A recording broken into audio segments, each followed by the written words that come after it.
लोकायले विश्वासच बसत नाही. आता भाषण देतो फेकते म्हणते. आता मला दाढीवाले एवढं नाही फेकता येत.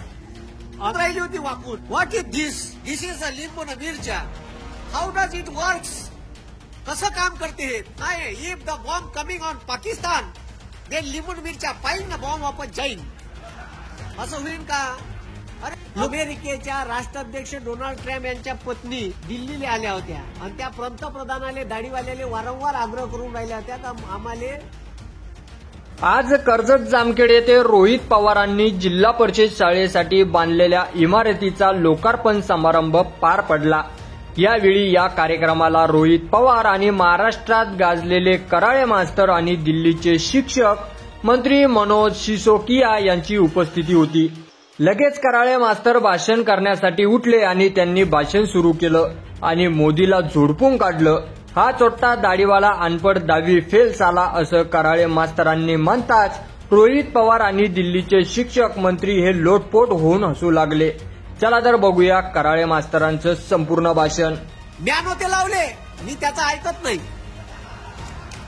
कारण मी भारताचं संविधान सांगते. भारतीय राज्यघटनेचा भाग 4 कलम 51 सांगते का प्रत्येक माणसांनी भारतातल्या विज्ञाननिष्ठ असायला पाहिजे. आणि मी विज्ञाननिष्ठ आहे. मला माहित होतं का दिवे लावल्यानं कोरोना जाणार नाही. आली दुसरी लाट उरावर. मग म्हणे ह्या घरचे टाट वाजवा भांडे वाजवा. ह्या बयाड लोकांना फोडून टाकले घरचे कोपरं परात फोडून टाकले. म्हणजे यायले चेक करते का तुम्ही बयाड आहे का. पहिल्यांदा चेक केलं हाय रे बयाड. मग दुसऱ्यांदा पुन्हा चेक केलं क्रॉस व्हेरीफाय करू का खरंच बयाड आहे का.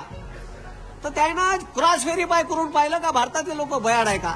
पण कमीत कमी दुसऱ्यानं सांगितलेल्या गोष्टी खरंच चेक करायच्या का यानं होईल का. आणि नाही गेला ना कोरोना. ताटं वाजवून नाही गेला दिवे लावून नाही गेला. म्हणून भारतातल्या विद्यार्थ्यांनी विज्ञाननिष्ठ राहा. नाहीतर देशाची संरक्षण मंत्री फॉरेनले राफेल घ्यायला जाते आणि त्याला लिंबून मिरच्या बांधते. आणि बाहेरच मग ते तिथं रक्षा मंत्री फ्रान्सची बी होती ती पाहून राहिली होती वाकून. What is this is a लिंबू न मिरच्या. How does it works. कसं काम करते हे. नाही if the bomb coming on Pakistan they लिंबू मिरच्या पाहिजे ना बॉम्ब वापस जाईल. असं होईल का. सिसोदिया साहेबांना सांगतो एक मोठा कार्यक्रम पाहिला आपले पंतप्रधान घेत असते. परीक्षा पे चर्चा. ठीक आहे. आणि ते स्वतः म्हणते मी शिकलो नाही. न शिकलेला माणूस परीक्षा पे चर्चा घेते. आणि त्याच्यात तो विद्यार्थ्याला सांगते का मी ठीक आहे तुम्ही परीक्षेत पहिले कठीण प्रश्न सोडवा. आता कोणता मास्तर सांगन बयाड का पहिले सोपी सोडवा सांगन. आता परीक्षात दिल्या नाही आता त्याचं का समजा. ठीक आहे. डिग्र्या डुप्लिकेट आहे त्याच्यावर स्पेलिंग युनिव्हर्सिटीचं चुकीचं आहे डिग्रीवर. असो जाऊ द्या. मी मायावरून सांगतो का मी पूर्ण गेलेली केस होतो. माया वर्गात मागून 3रा 4था नंबर याचा. पण 10व्या वर्गात पुढून 2रा कसा आला मला समजलं नाही. आणि मी बीएससी 4व्या लगातार नापास आहे. समर विंटर. लोकायले विश्वासच बसत नाही. आता भाषण देतो फेकते म्हणते. आता मला दाढीवाले एवढं नाही फेकता येत. ठीक आहे. आणि दादा तुम्हाला सांगतो इथं याच्या पहिले मला घरी ठीक आहे नजर कैदेत ठेवाले पोलीसवाले आले होते डिटेन करायसाठी. ठीक आहे.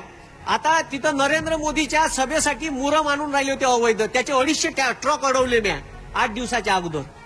अन ते सगळे इल्लीगल होते. एकापाशी रॉयल्टी नव्हती. माझ्या विरोधात पोलीस केस दाखल केली. म्हणलं करा पाहून घेऊ. अन त्याच्यानंतर 3-4 दिवस आतंक केला म्या. तर मला ते पकडायला आले होते. तर मग ते म्हणे मोठे अधिकारी डीवायएसपी साहेब येऊन राहिले म्हणे तुम्ही थांबा म्हणे. मी थांबत नाही माझा कार्यक्रम आहे. तर म्हणे तुमच्या गाडीत बसू द्या म्हणे. अरे कुठं बसायला म्हणलं मी दरवाजा ओढतो बाहेर दरवाजा ओढे PSI. मी आतमध्ये ओढो. आता याच्या वेळेस कालची गोष्ट.